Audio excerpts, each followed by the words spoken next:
morning, everyone. Good morning. Yeah, so thank you very much for giving me this opportunity to speak to you all today on malaria control in Africa, the long road to elimination. So I'm going to start with a brief history. So in October 2007, the Bill and Melinda Gates Foundation made a bold announcement calling for global commitment to eradicate malaria. And this was endorsed by the Director General of the WHO. And this announcement put malaria elimination and eradication back on the agenda after almost 40 years. So this was following the collapse of the World Health Organization's global malaria eradication program, which ran from 1955 to 1969. However, the reinvigoration of malaria control had started about 10 years earlier.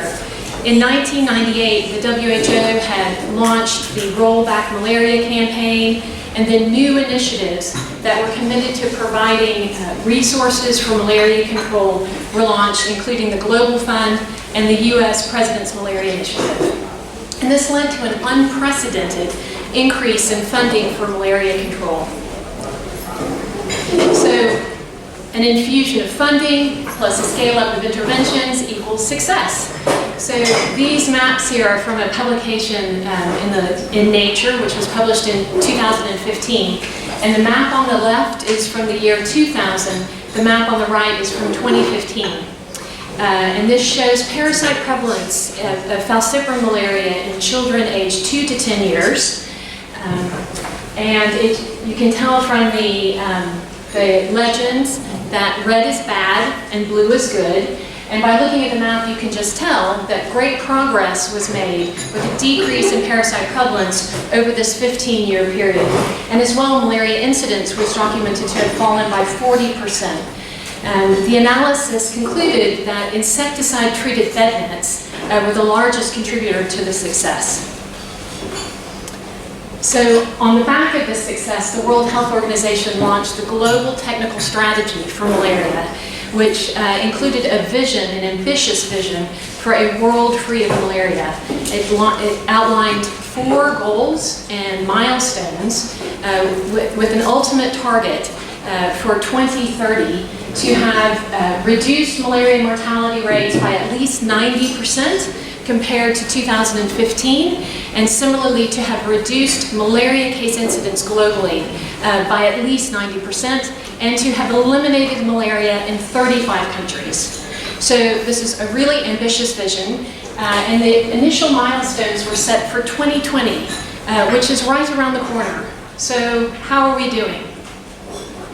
Well, unfortunately, not that great. Every year, the World Health Organization puts out a World Malaria Report, and for many years, they reported great successes. But in 2017, they reported that progress had stalled. So the cover here of the World Malaria Report in 2017 shows us at a crossroads. And Dr. Tedros, the Director General of the WHO, in his foreword said, less than half of countries with ongoing transmission were on track to reach critical targets for reductions in death and disease, and progress appeared to have stalled. The graph on the right there shows the high-burden countries, which had an increase in malaria cases of over 50,000, and Uganda is there on the list where the red arrow is. So there are a lot of countries on this list. So this was pretty depressing news. And unfortunately, the World Malaria Report from 2018 confirmed that we are off course. So again, Dr. Tedros in his foreword says we are off course to meet 2 critical 2020 milestones: reducing case incidence and death rates by at least 40% from 2015 levels. So, and as well, the graph there shows the malaria cases in the 10 highest burden countries in Africa from 2010 to 2017, showing that these countries saw an estimated 3.5 million increase in malaria cases from the previous year. So, that's all a bit depressing. And the WHO called that a massive wake-up call, and subsequently launched a new strategy called High Burden, High Impact, which is a new country-led approach that highlighted four different priorities, so including political will to reduce malaria deaths, encouraging countries to take ownership of their malaria control programs and to translate political will into resources and action. To use strategic information to drive impact and to move away from a one-size-fits-all approach, to use better guidance, policies, and strategies, and to use a coordinated national malaria response, so integrating the health response in with other sectors. So all is not lost. There is some good news. So in 2016, the WHO identified 21 countries with the potential to achieve 0 cases of malaria by 2020, and they're shown here on this map. And just recently, Algeria was documented to be malaria-free. So that's really the first country there from Africa in this push for malaria elimination. And as well, we've had some successes in China and in South America. But as you can tell, we're really not on track to eliminate malaria in 10 countries by 2020. So let's take a step back. The WHO's global malaria eradication program failed back in the 50s and 60s. And why? Why did that happen? So this program was initiated in 1955 as a time-limited campaign. And outside of Africa, it achieved great success. But it ultimately failed, primarily due to technical reasons. So donor fatigue was an important secondary factor, but it was really technical challenges that killed the program. So these challenges included resistance to insecticides, as well as to antimalarial drugs, and operational problems, including weak health infrastructure and political instability. So the final stage to elimination was found to be much more difficult and expensive than had been expected. And these challenges were all compounded in Africa. The final nail in the coffin for the program and really for malaria control in Africa for many years was the Garki project, which you may have heard of, which ran in Nigeria from 1969 to 1976. So this program was designed to try to interrupt malaria transmission in Nigeria with no expenses spared. So they delivered IRS with a carbamate and mass drug administration with sulfaline and pyrimethamine. And they had great success in terms of malaria control, with decreases in parasite prevalence and decreases in all-cause infant mortality. But those successes were overshadowed by their failure to interrupt malaria transmission, which had been the primary goal of the project. So they threw up their hands, and the malaria control community fell into a deep despair for about 20 years after that. So what is different now? Unfortunately, not that much. We have a few more tools, but they're not substantially different than what we had back then in the 50s and 60s. And the challenges remain the same, most of them. Some of them may have changed formats a bit, but in essence, they're the same. So what do we currently have in our toolbox for malaria control? So our tools are focused on vector control, case management, and chemoprevention. So vector control includes long-lasting insecticide-treated nets, so those are new. We didn't have those back in the 50s and 60s, so that's good. We also have indoor residual spraying with a wider variety of insecticides. With case management, we have rapid diagnostic tests now, which we didn't in the past, and that has really helped us to target our malaria treatment.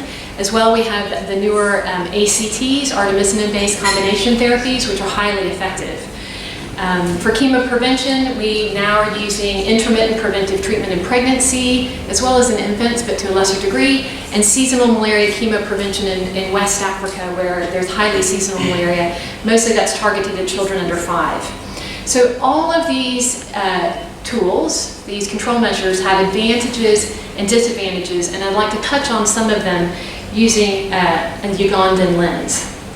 And I'm going to start with LLINs. So these are the most widely used vector control tool, and they've been shown to reduce malaria morbidity and mortality across a range of settings.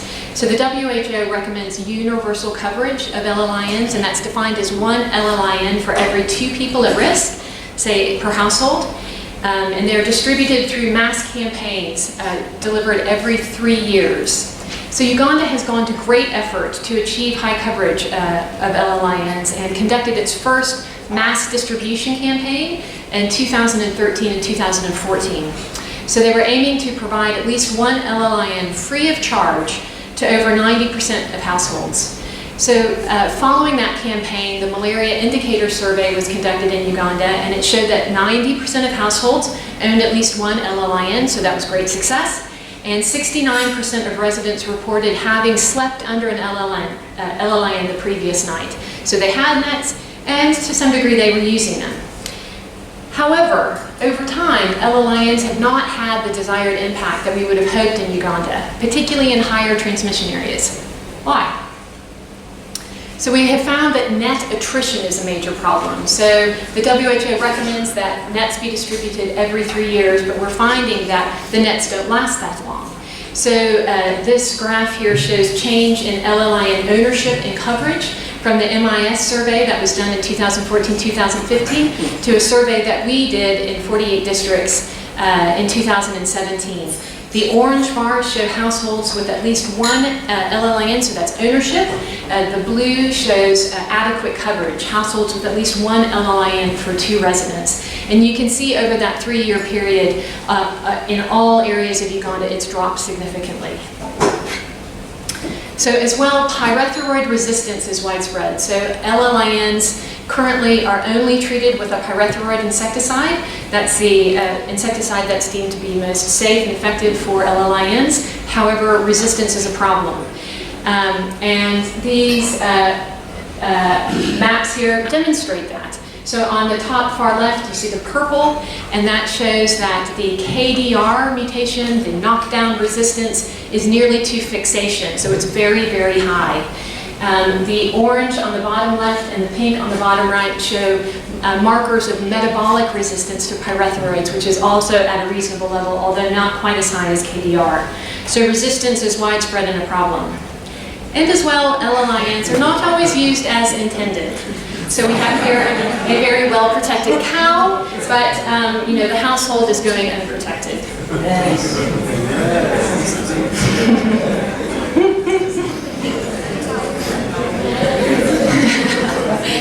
I think you all have probably seen that. Great. Okay, so I'm going to move on now and talk about IRS, indoor residual spraying. So indoor residual spraying was a key component of the WHO's global malaria campaign back in the 50s and 60s. And now Uganda has also incorporated IRS as a key malaria control strategy, but cost is a major issue. So in 2009, the IRS program was implemented in 10 districts in northern Uganda, shown here on this map with the orange. However, in 2014, IRS was discontinued in these areas and was moved to other districts in the northeast. And this decision was made because of limited funding, and the hope was that the gains that had been achieved by IRS would be maintained by LLINs. Unfortunately, this did not happen. And we saw a resurgence of malaria after discontinuation of IRS. So this graph here is from surveillance that was done in a Potch district, which is one of those districts there on the map. And it's surveillance that's been conducted since 2007 up to 2015. So prior to IRS, malaria transmission in Apache was extremely high. In fact, Apache has the highest ever recorded EIR, that's entomologic inoculation rate, or the number of infected bites per person per year, which has been recorded to be over 1,500. So that's more than 4 infected bites per day. So that's a ridiculous amount of malaria. So with sustained IRS, significant reductions in malaria morbidity were achieved. But when IRS was discontinued, this was associated with significant increase in malaria burden. So this graph here, the blue line is the indicator, malaria test positivity rate, so blood smear positive. The first red bar was when they sprayed DDT, didn't see much effect there. Then they sprayed, the green bar is another pyrethroid insecticide, again, not much effect. Then they switched to bendiocarb, which is a carbamate, and they did, I think, 9 rounds of spraying of bendiocarb, which was very effective. And you can see how the blue line trends down. Then they passed out LLINs, so that was in 2014, and hoped that they would do the trick and stopped IRS, but you can see how the blue line just continues to rise. So this distribution of LLINs just before stopping IRS really had limited impact, and we subsequently saw an epidemic of malaria in the north in 2016, 2017, not just in Apache, but across the north where IRS had been discontinued. So I think this was for us a real lesson in the dangers of stopping IRS and being cavalier about discontinuing malaria control interventions. I want to move on and talk a bit about ACTs and artemisinin resistance. So ACTs are recommended by the World Health Organization as first-line treatment for uncomplicated malaria, and they've been adopted worldwide. And in Uganda, artemether-lumefantrine is the first line. So over the last 10 years, access to ACTs has increased markedly. And between 2010 and 2017, 1.45 billion ACT treatment courses were delivered, and most of those were delivered in Africa. However, partial artemisinin resistance is emerging, and this is defined as a delayed clearance of malaria parasites from the bloodstream following ACT treatment.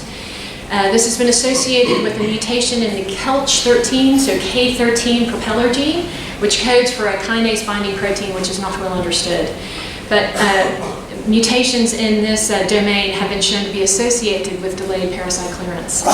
So this map shows the distribution, and the circle there is highlighting the greater Mekong subregion, which is where this has really been a problem.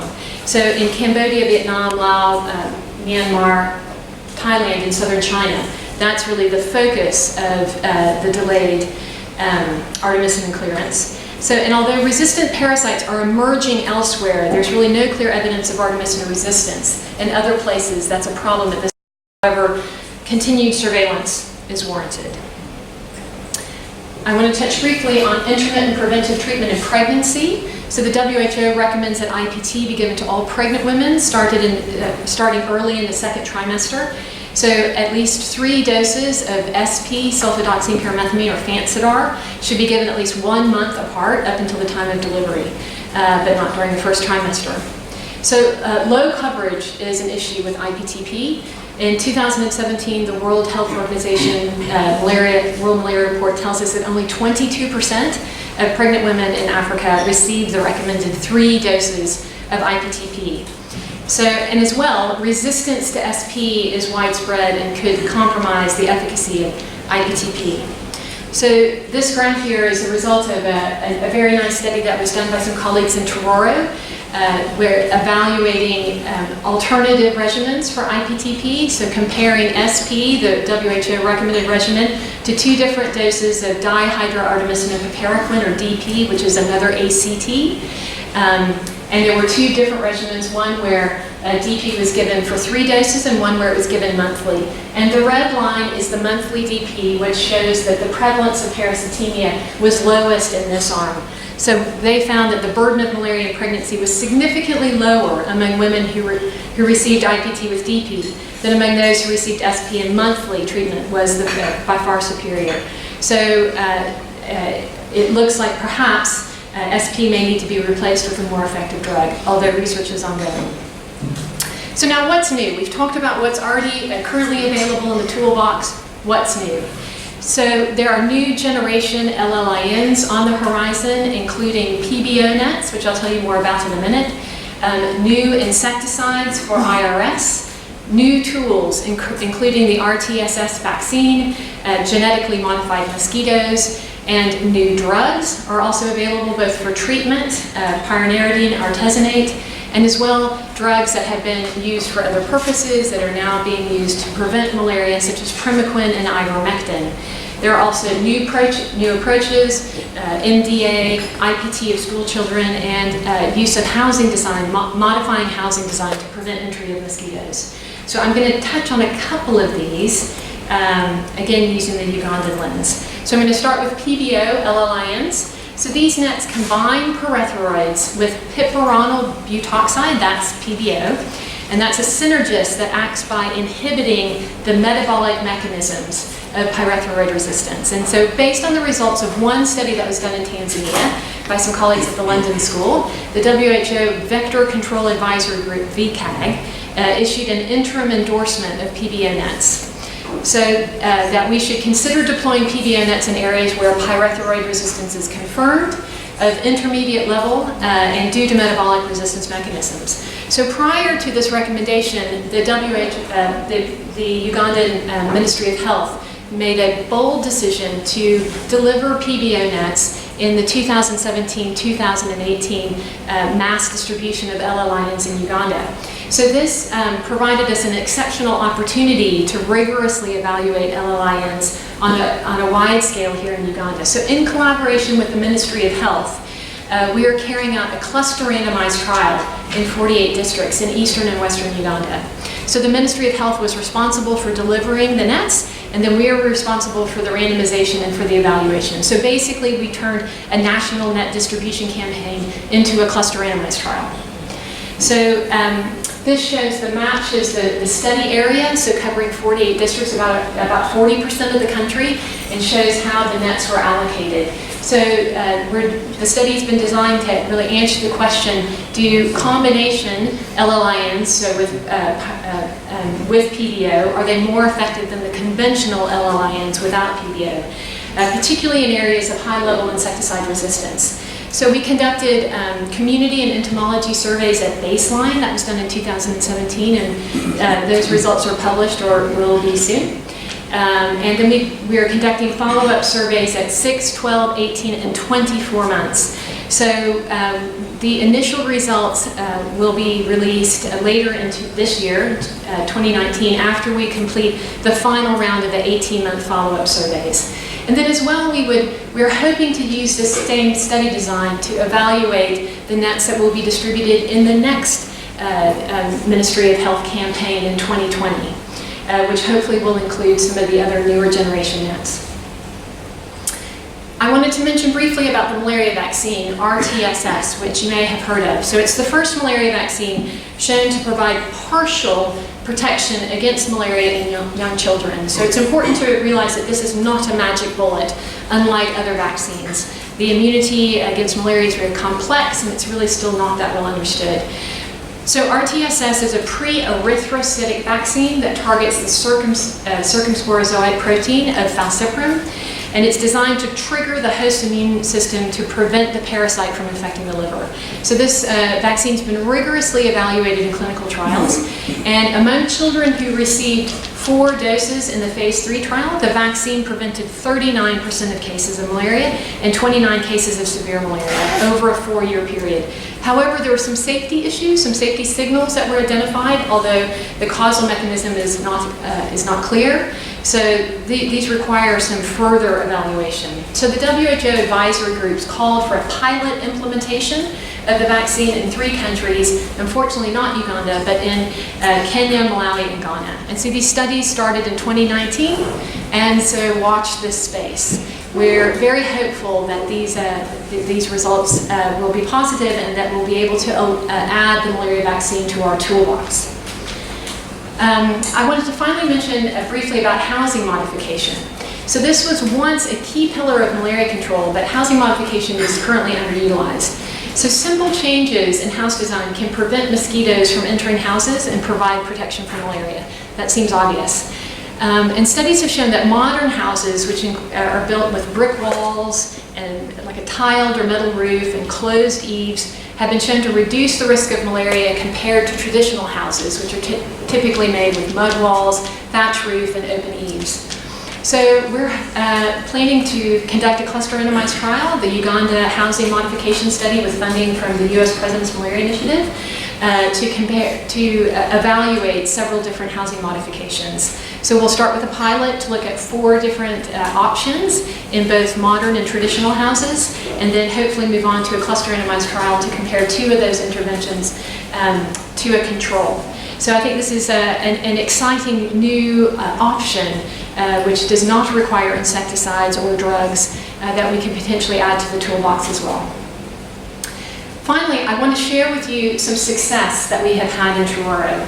So we've been conducting a study there that we call PRISM, that is funded through the NIH in the US as an international center of excellence in malaria research. So we ran a cohort study for 7 years, starting in 2010 to 2017.